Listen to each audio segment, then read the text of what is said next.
Pourtant, voilà, en plus, vous avez fait référence au féminisme. Le féminisme, ça a permis de pousser les femmes dans la société de consommation, dans le capitalisme à outrance, et que les femmes puissent accepter leurs conditions féminines à travers le libéralisme, Mais pas forcément. en oubliant Je vous tout rappelle ce qui que la faisait leur plupart- spécificité, Je vous rappelle que la plupart... pour les mettre au niveau d'une des- pseudo-égalité avec les hommes. Alors, On a presque vraiment, envie de les envoyer sur les chantiers navaux, ces féministes-là. je vous rappelle aller que taper des la boulons pour plupart- voir. Je vous rappelle que la plupart des théoriciennes féministes sont d'origine marxiste en France. Rappelons-le quand même. Les plupart des féministes. Oui, des grandes théoriciennes françaises Oui, du féminisme, finalement, sont très proches du marxisme. François Giroud, etc. De Simone de Beauvoir Simone jusqu'à de Christine Beauvoir. Delphi, Ouais, par elles exemple. appartiennent toutes à une certaine classe, quand même, supérieure. Mais c'est le Ce matérialisme, sont pas bien pas des souvent. pauvres ouvrières. Ah bah, tous les théoriciens de toutes les disciplines, à ce moment-là, évidemment. Ouais. Oui, mais le féminisme, c'est quand même un apanage réservé quand même à une forme de femmes d'une certaine élite, j'ai envie de dire, qui avait presque le temps C'est vrai pour pour ces tous les problèmes-là. théoriciens. Dans tous les domaines, tous les théoriciens, c'est rarement les prolétaires qui font des théories. Parce qu'on leur donne pas la parole déjà, non pas parce qu'ils peuvent pas, mais parce qu'on leur donne pas la parole. Ça, c'est évident ce que vous dites. Non, ce que je dis simplement, c'est que l'émancipation des femmes est quand même une chose essentielle. Je vous rappelle que le droit de vote n'était pas acquis pour les femmes en France avant l'après-guerre. Oui, tout à fait. Donc il a fallu qu'il y ait des gens qui se battent pour avoir ces droits-là. L'accès à la contraception, l'égalité salariale, voilà des combats essentiels qui ont été menés par des femmes. Et je ne vois pas pourquoi on dirait à ces femmes-là, c'est de votre faute si la lutte contre le capitalisme n'a pas avancé. Elles ont une responsabilité. Alors donc, les féminismes ne devraient pas se battre, on devrait accepter l'absence de droit de vote pour les femmes, on devrait accepter les inégalités salariales. Non, et c'est pas dire- ça. C'est dire que, c'est-à-dire qu'en fait, de porter les combats comme ils le sont en fait sur le plan communautaire, sur voilà, que ce soit la lutte des femmes ou les luttes Donc les communautaires. féministes n'auraient pas dû exister. Bah, c'est au moins ça a eu pour effet, en tout cas, de déplacer tout le combat, le combat politique. Et aujourd'hui, la lutte sociale, donc c'est la faute- elle a été abandonnée. Donc c'est la totalement. faute des féministes si la lutte sociale a été abandonnée. Bah, au profit de cette lutte-là. C'est-à-dire que la lutte sociale est abandonnée au profit d'une lutte communautaire. Voilà. Et vous pensez que les combats féministes qui ont été menés n'étaient pas une bonne chose en soi? Sur certains aspects, oui, mais je pense que Ah. en fait, je pense que on Je me arrive. demande si c'était pas un petit peu macho, finalement, Non, dans pas ce du que tout, vous pas du dites. tout, pas du tout, pas du tout. On est Je me demande si arrivé. le fait que vous soyez un homme n'a pas un rapport avec votre vision un peu spéciale Non, pas du tout. que vous avez du combat féministe. Pas du tout, pas du tout. Je pense que les combats qui ont été portés certainement au début, c'était très bien. Ah, mais quand même. Aujourd'hui, je sais pas, par exemple, quand je vois Caroline Forest ou Isabelle Alonso, je ne vois pas de quoi elle me parle. Je ne comprends Alors, pas. c'est évidemment deux figures très controversées que vous avez choisies. Ah bah, Enfin, c'est les figures du féminisme actuel. Là. mais y a pas- moi, je parle de Les Christine Delphi, fémènes par dont on exemple. parlait tout à l'heure, elles font partie du féminisme actuel. Moi, je vous parle de Christine Delphi, par exemple. Voilà, mais par exemple, les fémènes, ce sont des égéries absolues du féminisme moderne. Du féminisme médiatique. Ah oui, mais elles sont censées porter, entre guillemets, ces nouvelles causes des femmes Qui qui l'a seraient dit se balader seins nus pour prouver Mais quoi qui que a je dit ça fasse. C'est les médias qui ont dit ça. Mais faut Ah pas bah croire- les médias faut l'ont pas croire tout ce décrété. que disent les médias. Oui, oui. Puis Guillaume Soros. Il faut pas croire tout ce que disent les médias ou Mais- Guillaume Soros. Mais- Moi, je pense que quand on travaille sur le féminisme, on travaille sur les textes fondamentaux, on lit Simone de Beauvoir, on lit Christine Delphi, et on ne s'arrête pas forcément aux femmes. Ouais, mais ce sont les nouvelles égéries, on va dire, quand même, de ce féminisme. En tout cas, je crois qu'une société juste ne peut pas être juste uniquement sous 2 ou 3 rapports. C'est-à-dire qu'il n'y a pas que les rapports entre riches et pauvres. Les rapports hommes-femmes sont marqués aussi par la violence. Vous savez, il y a des centaines de meurtres conjugaux chaque année, de violences sexistes. Bien Ça sûr. aussi, c'est une dimension à prendre en compte. Il fallait qu'il y ait des gens qui se battent et qui continuent à se battre pour ça. Donc il y a cette dimension-là de la violence sociale. Il y a la violence raciale, il y a la violence antisémite, il y a la violence homophobe, il y a la violence... Voilà, il y a toute forme de violence. Et donc il faut qu'il y ait des gens dans plusieurs secteurs de la société pour traiter ces questions qui sont relativement diverses. Ouais, mais le fond, je veux dire, la fondation qui tient tout ça, comme je dis, le noir, le blanc, l'arabe, ils vont se rejoindre dans un intérêt de classe qui va Parfois. transcender justement cet intérêt communautaire. Parfois, pas toujours, parfois. Ils vont quand même, je veux dire, tout à l'heure on parlait justement du communautarisme tiens, dans les quartiers. Effectivement, dans le 16e, on va retrouver des noirs, des blancs, des arabes, Ouais. mais qui vont absolument être dans le même intérêt de classe. Donc il n'y aura aucun problème communautaire, entre guillemets. Croyez-vous? Parce que vous pensez que le 16e arrondissement, les Blancs riches ne regardent pas les Noirs riches avec une certaine attitude? Vous êtes trop naïf. Ah non, j'en ai rencontré, mais j'en connais, moi, des Noirs riches. Je connais des Noirs très très riches. Et, même je peux Barack vous assurer Obama, qu'ils sont parfaitement intégrés dans la société blanche de leur quartier, parce c'est ce que qu'ils justement, croient. ils appartiennent à C'est la ce même qu'ils classe. croient jusqu'au jour où. Oui, mais on pourrait dire la même chose des Blancs pauvres et des Noirs pauvres. Mais alors, dans voilà, le donc même c'est pour ça que quartier, je vous donc dis, il n'y a pas de raison de hiérarchiser au fond les combats. Le combat pour les inégalités, contre les inégalités économiques, il est essentiel. Je suis complètement d'accord avec vous. Mais le combat sur les violences de genre, quand je vous dis qu'il y a des centaines de femmes chaque année qui meurent dans le cadre de violences de genre, de violences sexistes, Ouais. ça aussi c'est quand même un vrai problème. J'ai pas envie de dire que ce combat est moins important que les combats économiques, etc., etc. Donc il n'y a pas de raison de hiérarchiser. Tous ces combats doivent être menés. Et ce n'est pas intéressant, à mon avis, ce n'est même pas démocratique de vouloir dire votre combat est plus important que l'autre, Ah non, celui-ci c'est votre faute, ça n'a pas avancé. ouais. Je crois que c'est une fausse vision de ce qu'est une démocratie. Dans une démocratie, il y a effectivement une pluralité de combats, une pluralité de causes. Il n'y a aucune raison de dire que Oui, le mais on est combat... passé du social au sociétal. C'est ça que tu veux Non, dire. les deux doivent aller de pair. C'est ça que j'explique. Oui, mais ça ne va pas, parce que, par exemple, moi je prends par exemple l'action de la gauche française, voilà, qui s'était fait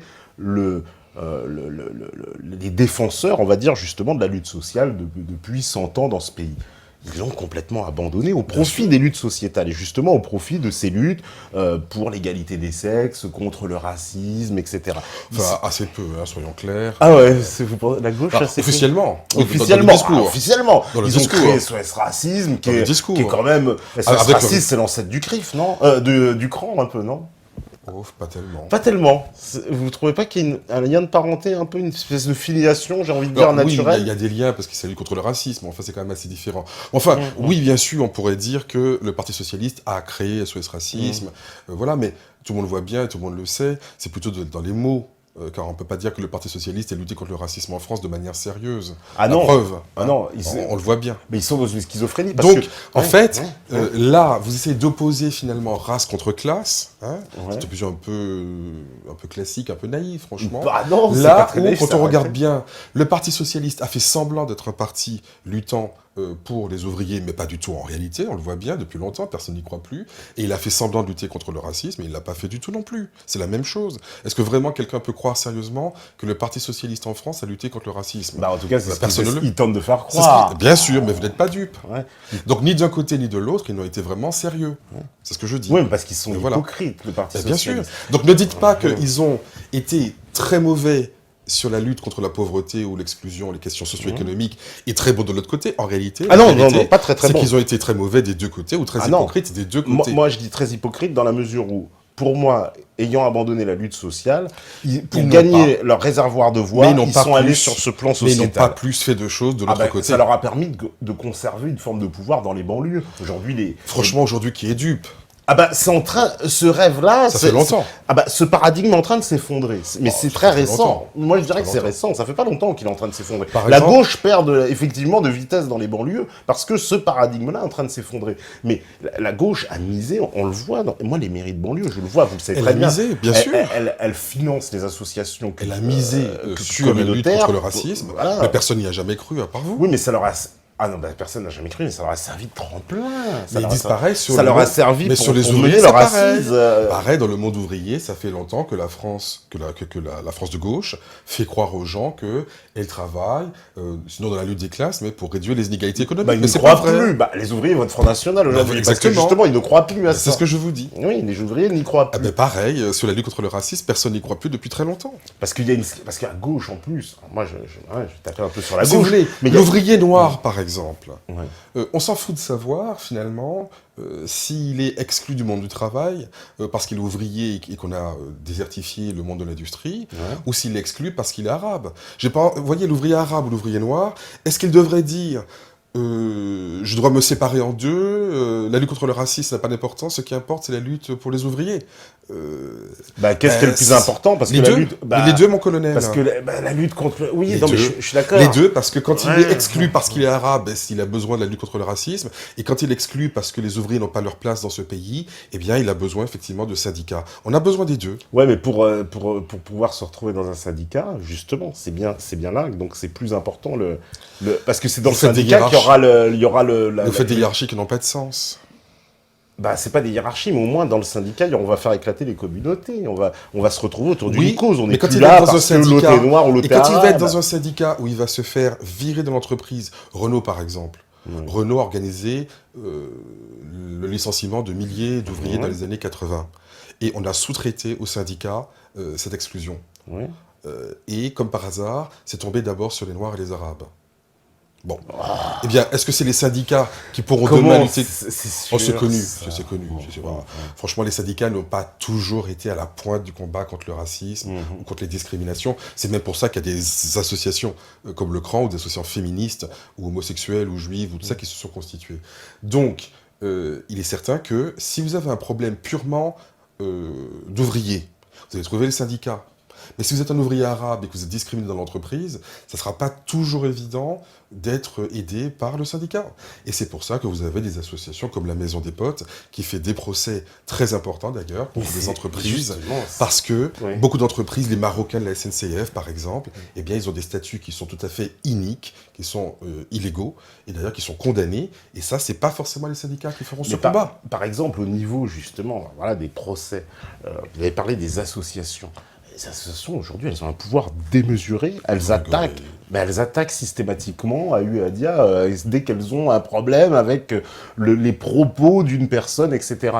Est-ce qu'on n'est pas aussi dans le règne de la dictature des associations? Je pense en particulier au CRIF, je pense à la LICRA. Vous avez l'air j'espère vraiment que le CRAN opprimé. va pas s'inscrire dans cette tradition. Vous avez l'air tout à fait opprimé, mon pauvre. Ah ben je le suis. Moi-même, j'ai été poursuivi. Compatis. J'ai été poursuivi. Pas pour mes propos, mais pour les propos de certains invités. Bon, certes, mais... Non, vous savez, par exemple, je sortais de la question du racisme parce qu'on va croire qu'il n'y a que ça. Cette question de l'homophobie, j'avais une discussion avec quelqu'un qui me disait exactement la même chose. Les associations homosexuelles font des procès, on ne peut plus rien dire aujourd'hui. Et j'ai dit à cette personne, savez-vous, depuis 10 ans, combien de condamnations pour propos homophobes il y a eu en France? Et je vous pose cette question à vous. Non, je crois pas. Dites un chiffre en ordre de grandeur. Parce qu'on ne peut pas rien dire. Alors, je sais pas, vingtaine, je sais pas. Zéro. Depuis 10 ans, la loi sur les propos homophobes a été votée le 31 décembre 2004. Donc ça fait maintenant plus de 10 ans qu'elle existe. Il y a eu en France 0 condamnation pour propos homophobes. 0. Voilà. Peut-être qu'il n'y en a pas eu. Donc, vous voyez, en fait, on vit sur des fantasmes. Beaucoup de gens veulent croire ou veulent faire croire les que procès, on ne peut rien dire. Pas. Mais les condamnations, je vous dis, il n'y en a pas. SOS Racisme. Très peu. Le CRIF. Très peu. Je n'ai pas les chiffres sur le racisme. LICRA, on est en train de travailler. Constamment. Nous sommes en train de travailler pour avoir les chiffres précis du nombre de condamnations. Donc là, je ne peux pas vous donner ce chiffre. On est en train de travailler dessus. Mais je peux vous dire sur le sexisme, sur les propos sexistes, c'est moins de 10 par année. Sur l'homophobie, c'est 0 par année depuis 10 ans et ça n'a pas changé depuis 10 ans. Ça, je n'ai pas encore les chiffres, je suis en train d'enquêter là-dessus, je vous dis. Mais quand je les aurai, je vous les donnerai, il n'y a pas de problème. Mais beaucoup de gens croient qu'il y a des condamnations tous les jours sur toutes ces questions de discrimination en France. Je vous donne un exemple très précis sur les propos homophobes. Depuis 10 ans que la loi existe, il n'y a pas eu une seule condamnation. Pas une seule. Une fois, il y a eu... Peut-être qu'il n'y a pas eu lieu, la condamnation. Qui a tenu des propos homophobes Vous allez me dire que pendant la loi sur le mariage pour tous, vous n'avez entendu aucun propos homophobe en France. Par exemple, la seule personne qui a été mise en cause véritablement... public, pas privé. Bien sûr, mais ça arrive tous les jours, des propos publics homophobes. Enfin, c'est l'évidence. Alors, il y a par exemple Monsieur Van Est, bien sûr, de sinistre mémoire, mais que nous avons eu invité ici en plus. Eh bien, décidément, les amis. Il a refusé d'en parler de cette affaire, mais bon, c'est pas grave. Il avait affirmé que l'homosexualité est une menace pour la survie de l'humanité. Tout à fait. Ça me paraît un propos quand même assez homophobe. Il a été condamné en première instance, en deuxième instance, il a fait appel et il a été relaxé. Mais est-ce que c'est pas une opinion? Eh bien, si ça, c'est pas un propos homophobe, franchement, je ne sais pas ce que c'est qu'un propos homophobe. C'est une insulte. C'est quelqu'un qui insulte, qui dit des propos injurieux. C'est ça que on appelle... Ce propos a été jugé homophobe en première instance et ensuite en seconde instance, non. Enfin, peu importe, je vais pas mais je trouve que ce cas. Je trouve que c'est une opinion. C'est une opinion. C'est une opinion. Ce que je veux dire, c'est que en 10 ans en France, qu'il n'y ait eu aucune condamnation pour propos homophobes, en dit long sur l'état des condamnations. Et quand les gens disent il y a des condamnations tous les jours en matière de racisme ou de propos homophobes, etc. Racisme, sur le racisme, je vous donnerai les chiffres et vous serez probablement surpris. Et sur l'homophobie, je vous donne le chiffre, c'est 0. Et racisme, moi j'inclus antisémitisme dedans. Oui, bien sûr. Parce que c'est quand même, ces associations, elles attaquent à tour de bras, c'est quand même, c'est pas... Est-ce que c'est leur rôle déjà? Quand j'aurai les chiffres... Ah bah c'est leur rôle, ça fait partie de leur statut. Non mais c'est de pas, leur statut aussi, ça c'est bien pas sûr. une façon d'aller taper au portefeuille. Parce que du coup, ça fausse le débat. Ça veut dire que dans le débat politique français, dans le débat public, il y a des sujets sur lesquels on ne peut pas aborder parce qu'on marche sur des œufs. Mais c'est faux, regardez un peu tous les bah propos si, qui sont tenus contre Madame Taubira tous les jours. Mais ils ont été condamnés par... Alors voilà... Et malgré les condamnations. Mais Madame Taubira, quand on l'insulte sur un pauvre tweet, immédiatement la personne a fait de la prison ferme. Eh bien, qui a fait de la prison ferme? Vous parlez de Madame Anne-Sophie Leclerc? Voilà. Eh bien, vous allez quand même me dire, vous n'allez pas me dire que les propos qu'elle a tenus ne sont pas racistes. Oui, mais elle a fait de la prison ferme. Je veux dire, on en a Alors, entendu d'autres, des propos racistes. Je ne crois pas qu'elle ait fait de la prison ferme. Condamnés. Elle a été condamnée à la Elle a été condamnée à la prison ferme, en tout cas. Mais elle n'en fera pas. Grâce à la loi Taubira. Pas du tout. Ça n'a rien à voir. Par ailleurs, je crois qu'il serait temps qu'on prenne au sérieux dans ce pays les valeurs républicaines. C'est marqué sur la Constitution. Hein, l'article 1 parle de l'égalité. Dans notre devise, c'est marqué liberté, égalité, fraternité. Il me semble que la notion... aussi que la République ne reconnaît aucune race ni communauté. Oui. Nous avons indiqué... Donc faire des statistiques ethniques, c'est contraire à la loi de la République. Mais pas du tout, puisque je vous l'ai déjà indiqué. La preuve, c'est qu'il n'y a jamais de condamnation. Ouais, mais peut-être parce qu'il n'y a pas d'association inverse. Peut-être parce qu'il y a beaucoup de gens qui auraient bien voulu chercher à nous condamner, ils n'ont pas réussi. Il n'y a pas l'association des anti-communautaires, par exemple. Peut-être qu'elle Je peux vous assurer que beaucoup de gens sont opposés aux statistiques ethniques et qu'ils ont cherché par tous les moyens à essayer de nous condamner, mais il n'y avait pas de loi pour ça. Donc ça n'existe pas. J'ai déjà répondu à cette question. Mais la France, en tout cas, ne reconnaît pas les communautés et les races. C'est un article, c'est le... mais les statistiques ethniques ne sont nullement interdites. Si vous voulez que je revienne là-dessus... Ouais, non, mais... non, mais je veux être précis. Les gens ne comprennent pas la différence entre statistiques ethniques et fichiers ethniques. Ce qui est interdit, et encore, il y a beaucoup de dérogations très faciles à avoir, ce qui est interdit, c'est pas les statistiques ethniques, c'est les fichiers ethniques. C'est-à-dire, un fichier, c'est quelque chose dans lequel quelqu'un est fiché, par définition. Donc si vous mettez un fichier avec X est noir, Y est arabe, Z est asiatique ou je ne sais quoi, ça c'est un fichier ethnique. Mais pour faire des statistiques ethniques, vous avez nullement besoin des noms des personnes. Il y a une enquête que nous avions faite, par exemple, mais c'est faussé, ça veut dire que c'est pas très vrai. Lorsque, par exemple, cette même enquête a été refaite avec une autre méthodologie par le CNRS, Gare du Nord et Châtelet-Les Halles. Et donc les chercheurs sont allés, Gare du Nord, et ils ont dit, on regarde pendant 1 heure combien de personnes sont contrôlées par la police. Et on constate que sur toutes les personnes qui sont contrôlées, il y a une surreprésentation des jeunes noirs et arabes. En même temps, c'était où à Gare du Nord? Gare du Nord et Châtelet. Oui, surnommé Gare du Noir. Il y a une surreprésentation. Mais non mais... Il y a une surreprésentation parmi les personnes qui passent. Du diable, mais sur 100 personnes qui passent. Il y a une proportion majoritaire de noirs et d'arabes à ces endroits-là. Écoutez ce que je vous dis. Mais c'est vrai. Vous n'écoutez pas ce que je dis. Je parle très précisément. Une surreprésentation des noirs et des arabes parmi les personnes contrôlées par rapport à ceux qui passent. Donc sur 100 personnes qui passent, on va dire, le portillon de Gare du Nord. S'il y en a 50 qui sont noirs ou arabes, eh bien parmi ceux qui sont contrôlés, vous en aurez 6 à 7 fois plus que de blancs. Voilà ce qui ressort des travaux de Fabien Jobard, justement, chercheur au CNRS. Donc, il y a une surreprésentation, non seulement des Noirs et des Arabes à Gare du Nord, ben ça on le sait bien sûr, mais parmi cette population, de ceux qui sont contrôlés, il y a une surreprésentation des Noirs et des Arabes. Donc ça a été contrôlé, le ministre de l'Intérieur lui-même l'a reconnu à l'époque. Bon, donc aujourd'hui, il n'y a plus de débat autour de cette question, le délit de faciès, ça existe. C'est pas les jeunes de banlieue qui disent n'importe quoi en fantasmant. C'est une réalité démontrée. C'est dans tous les pays, de toute façon. Mais est-ce qu'on a le droit de dire, parce que moi je me fais l'avocat du diable, dans le sens inverse, comme ce qu'avait dit Zemmour, la majorité des délinquants sont noirs et arabes. Il a été condamné d'ailleurs. Il a été condamné, hein, heureusement. Il dit des horreurs, des conneries aussi grosses que lui. Donc ça, on n'a pas le droit de le dire, donc. Il a été condamné. Donc on a le droit de dire, il y a trop de blancs à l'Assemblée, mais on n'a pas le droit de dire, il y a trop de noirs dans les prisons. C'est un peu de poids, de mesure. Non, parce que vous n'avez pas écouté les propos. Il n'a pas dit il y a trop de noirs dans les prisons. Il a dit la plupart des délinquants sont noirs et arabes. La plupart des trafiquants sont noirs et arabes. Je me souviens parfaitement de la séquence. Ce qui est faux. Ce qui est faux. Oui, bah, Il y a comment eu, on fait par pour le exemple- démontrer, puisqu'il n'y a pas de statistiques en théorie. Mais alors. si, il y a des statistiques ethniques. C'est ce que je vous dis, elles ne sont Alors, pas illégales. alors, la plupart sont de quelle ethnie, alors, Alors, les par exemple, il y trafiquants avait une enquête très intéressante qui avait été faite, je crois aussi par le CNRS il y a quelques années, dans l'Est et dans l'Ouest parisien sur les trafics de drogue. Ouais. Et elle montrait que dans l'Ouest parisien, alors c'est pas une enquête ethnique, je mets géographique, bon, on peut peut-être tirer quelques conclusions après, elle montrait qu'il y a dans l'Ouest parisien plus de consommation et plus de vente de drogue. Ouais. En revanche, il y a plus d'interpellations dans l'Est parisien.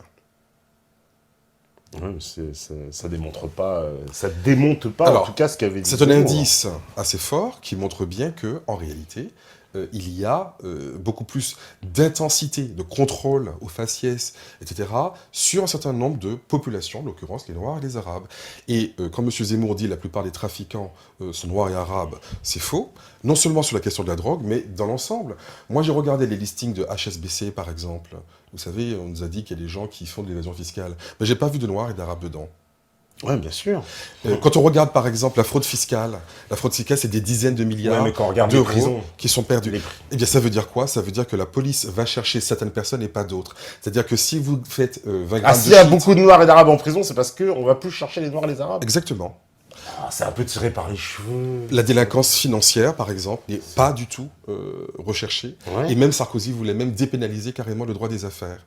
Bien sûr, oui. La délinquance Oui. financière, donc il y a des dizaines de milliards d'euros qui sont perdus chaque année, qui sont volés. Oui, en fait. l'occurrence, il parlait des trafiquants de drogue, on va pas se mentir, il parlait des dealers. Ah ben, mais quand et on parle des petits- prisons, des, mais quand des on parle- dealers de banlieue. Alors, mais les trafics, on le sait. les trafics on- d'influence, trafics Oui. financiers, ça fait partie des trafics. Hein. Oui, mais il faisait pas référence à ça particulièrement. Eh bien, même sur ça, je vous le dis, l'enquête qui avait été faite par le CNRS montrait que les trafics sont plus importants dans l'Ouest parisien que dans l'Est. Mais comme il n'y a pas d'interpellation dans l'Ouest parisien parce qu'on ne veut pas embêter le petit bourgeois, eh bien, on Ça va peut dans le... tirer par les cheveux. C'est une enquête qui a été faite. C'est une enquête qui a été faite. Et nous sommes en train de poursuivre cette enquête, d'ailleurs, D'accord. avec des travaux avec Fabien Jobard, toujours lui, parce que il a... Vous avez lu le livre de Didier Fassin, par exemple? Non. Un livre qui est sorti récemment. Lisez Didier Fassin. Et vous verrez effectivement que les policiers ne vont pas nécessairement là où il y a le plus de délits, là où il y a le plus de trafic. Il y a évidemment une sélection. D'abord, dans l'ensemble de la délinquance en col blanc est complètement écartée. Alors ça, Voilà. on est bien d'accord. Donc on focalise sur les petits. Oui. Et parmi les petits, on focalise sur notamment les petits noirs et les petits arabes. Oui, mais c'est pas, effectivement. c'est un peu se cacher derrière son petit doigt. Le principe de réalité qui veut que là, si on prend la voiture et puis on fait le tour des banlieues, si on a l'honnêteté intellectuelle, on admet que c'est une réalité qui a bien plus de trafic, effectivement, dans ces communautés-là que dans les autres. C'est ce que vous croyez En savoir. toute honnêteté Mais intellectuelle. toutes les enquêtes ont été faites. Moi-même, je suis classé dans cette communauté. Non, donc, mais vous voyez, Il y a des enquêtes qui pas ont été épargné. faites en France sur cette base géographique, pas ethnique. Mais des enquêtes ethniques, il y en a eu aux Pays-Bas, en Angleterre, aux États-Unis. Elles démontrent le contraire de ce que vous dites. En fait, c'est-à-dire quoi? Qu'il y a moins de Noirs et d'Arabes que de Blancs, par Aux exemple? États-Unis, par exemple, les Noirs et les Latinos consomment et trafiquent moins de drogue que les Blancs. Mhm. Mais ils sont beaucoup plus exposés aux sanctions policières et Ça judiciaires. voudrait dire que donc les Noirs et les Arabes se font juste plus arrêter parce qu'ils sont Noirs et Arabes, mais en fait tout le Absolument. monde trafique autant. Lisez par exemple Michael Alexander, lisez les travaux très importants. Et vous savez qu'il y a à l'Assemblée Générale des Nations Unies Ouais. une assemblée une séance qui sera consacrée en 2016 à la politique antidrogue dans le monde. Cette politique antidrogue, elle a été formatée par Nixon en 72, c'est la fameuse War on Drugs. Oui, bien sûr. Oui. Eh bien, aujourd'hui, dans le monde entier, on veut réviser cette politique antidrogue pour 3 raisons. 1, elle est inefficace. 2, elle coûte très cher. Et 3, elle est raciste. Et l'Assemblée Générale des Nations Unies a dit, ces 3 raisons-là nous obligent à réviser la politique antidrogue. Et effectivement, lors de cette assemblée, lors de cette session de l'Assemblée Générale, l'année prochaine, c'est en 2016, on va essayer, enfin, on ne sait pas moi, c'est les Nations Unies, vont essayer de proposer un nouveau modèle sur la question des drogues, mais en effet, ce qu'ils ont déjà dit, c'est qu'il y a évidemment des conséquences racistes très fortes sur cette politique antidrogue parce qu'elle vise les minorités ethniques. C'est pas moi qui le dis, c'est les Nations Unies. Ouais. Mais il faut être renseigné sur ces questions. Ouais, mais bien sûr. Bah, moi, ce que je sais, en tout cas, justement, les Nations Unies, il faudrait bien se renseigner pour savoir que, justement, c'est précisément la CIA qui a introduit les drogues C'est ce que aux dit- États-Unis, c'est ce dans que les dit- ghettos noirs, Mais avec le projet exactement. Control Pro, Mais c'est ce que je de vous dis. Hoover, etc. Et c'est ce que disent les Nations Unies, d'accord, précisément. ok. Donc, Parce que c'est précisément sous la pression des pays du Sud que cette révision des politiques publiques va être faite pour contrecarrer la war on drugs de Nixon, de la CIA, qui ont instrumentalisé justement cela contre les minorités ethniques. Vous êtes en train de dire ce que je suis en train de dire. Moi, Donc on est d'accord, c'est bien ce que je dis. Sur ce point-là, effectivement, qu'il y a eu une politique qui visait les Noirs et les Arabes. Mais voilà. après, nous dire que il y a plus d'arrestations de ce côté-là et pas de l'autre. Oui. Moi, je pense que les trafiquants, quels qu'ils soient en France, on les arrête aussi. Oui, on va faire la petite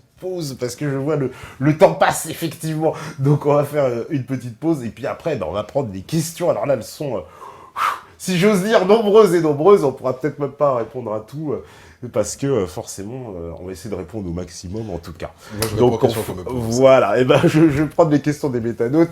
On fait la pause. On revient juste après. À vous, la régie.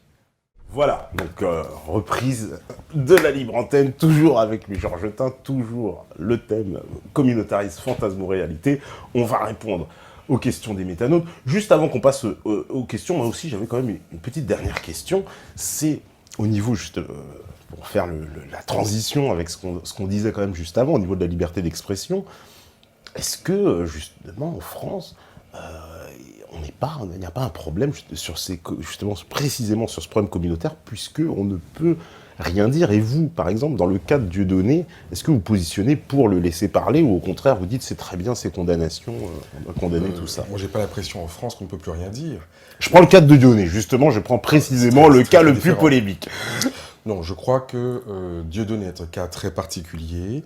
Il y a chez lui, dans ses propos, le meilleur et le pire. C'est-à-dire qu'il y a des choses très vraies, très, très bien vues, très bien senties qu'il dit. Et puis à côté de ça, il dit aussi des horreurs. Et moi, je ne lui pardonnerai pas, si j'ose dire, d'avoir donné même un prix de l'infréquentabilité à Forisson.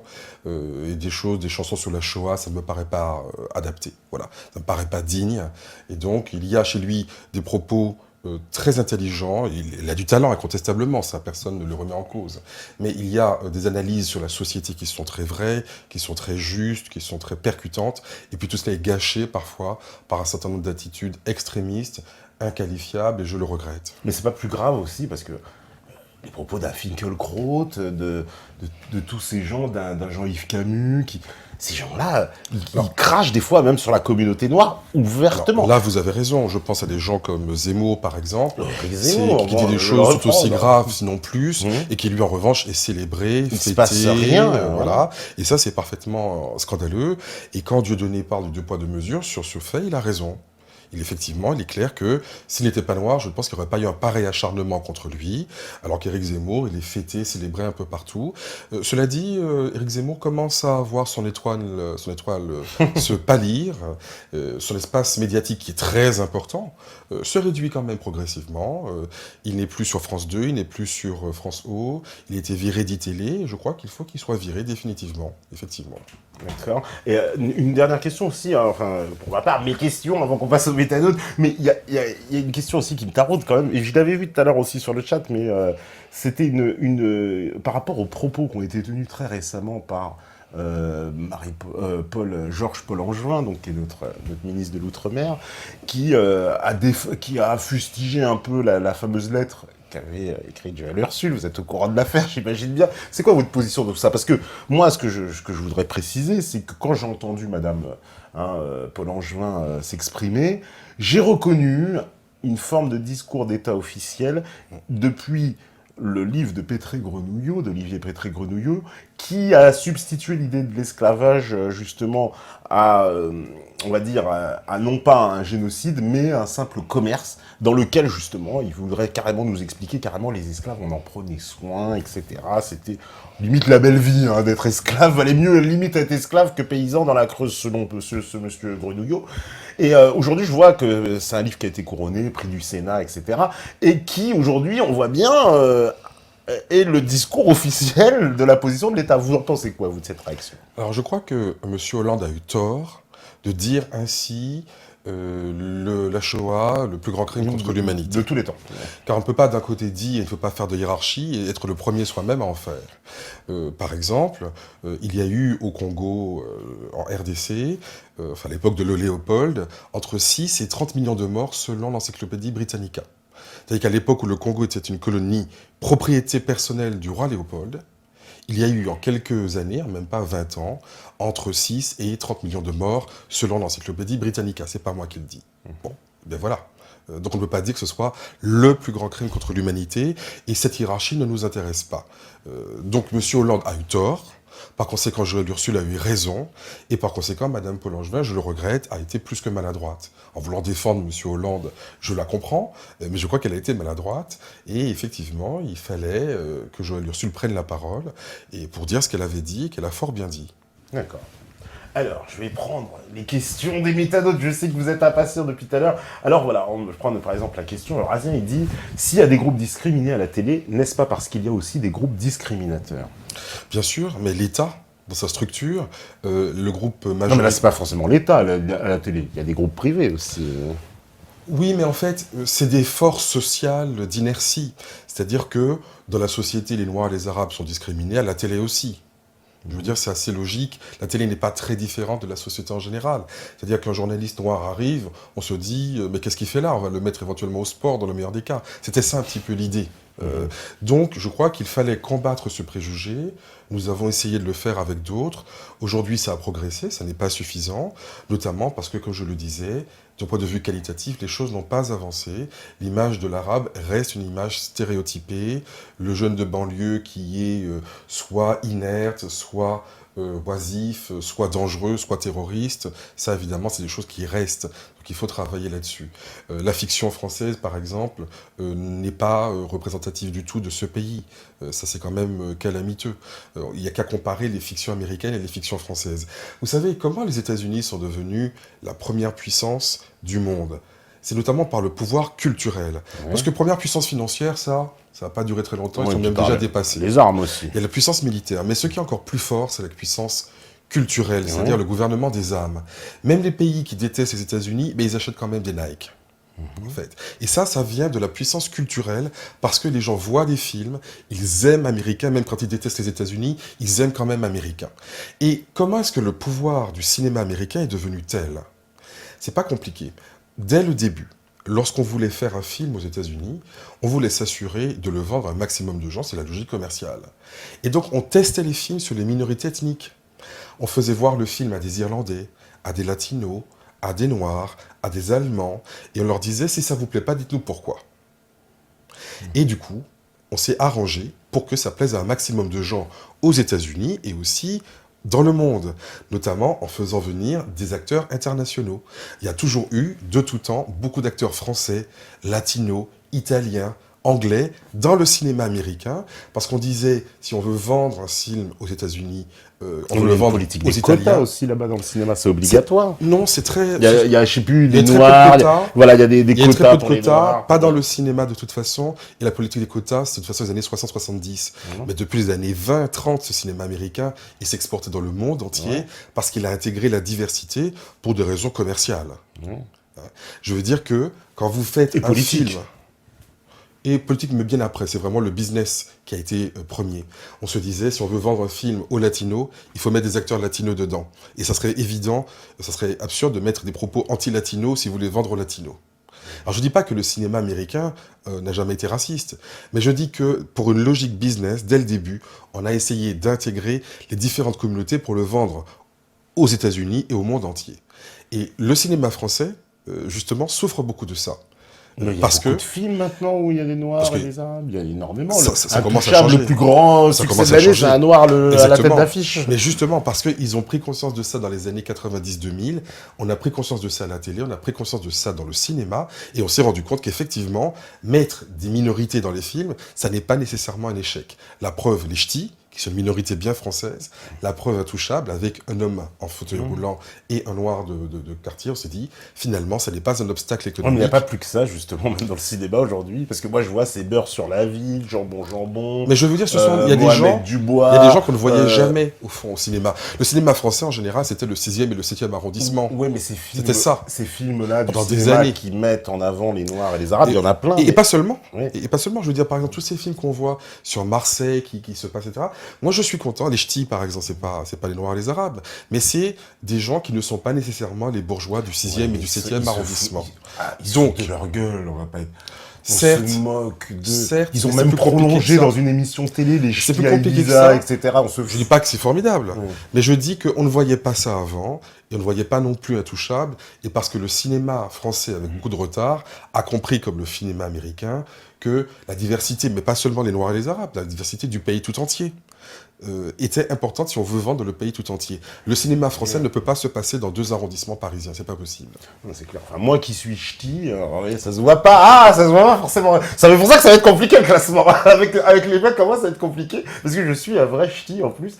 Et franchement, voilà, je trouve que c'était un peu désobligeant pour les ch'tis. En tout cas, on se moque de Je suis l'accent, d'accord. on se Je moque suis d'accord. du mode de vie. Bon, Je suis d'accord. voilà, comme si les ch'tis étaient des méchants. Alors, on me dit quoi encore?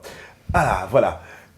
Alors, ne serait-ce pas financer les réparations par le contribuable français, une fois de plus le dadon de la farce, entre guillemets, envers une poignée de privilégiés dans le but d'obtenir des marchés juteux et profitables aux seules multinationales.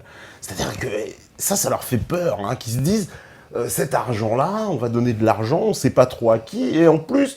C'est parce qu'on va taper dans le portefeuille de qui? Parce que tout à l'heure, vous avez mentionné des sociétés qui ont participé à l'esclavage. Mais c'est pas eux qui vont payer la facture, c'est l'État. Dans ce que nous demandons, en tout cas, nous disons que les entreprises qui ont eu maille à partir avec l'esclavage doivent payer ce que j'appelle le 1% réparation, une somme qui doit aller dans un fonds destiné à des actions culturelles ou sociales. Y compris les banques, par exemple, la banque Lazare, par exemple, commencer la banque par les banques. Rothschild, tous ces gens-là. Toutes celles qui ont trempé dans des crimes contre l'humanité, y compris les banques. Quand je vous ai dit que nous avons attaqué la Caisse des dépôts et consignations, c'est une banque. Le Crédit Suisse est une entreprise qui figure sur notre liste de priorité. Je ne vous dis pas qu'on va l'attaquer demain matin, mais c'est très probable, on l'a déjà dit une fois ou deux. Donc, le Crédit Suisse et quantité d'autres.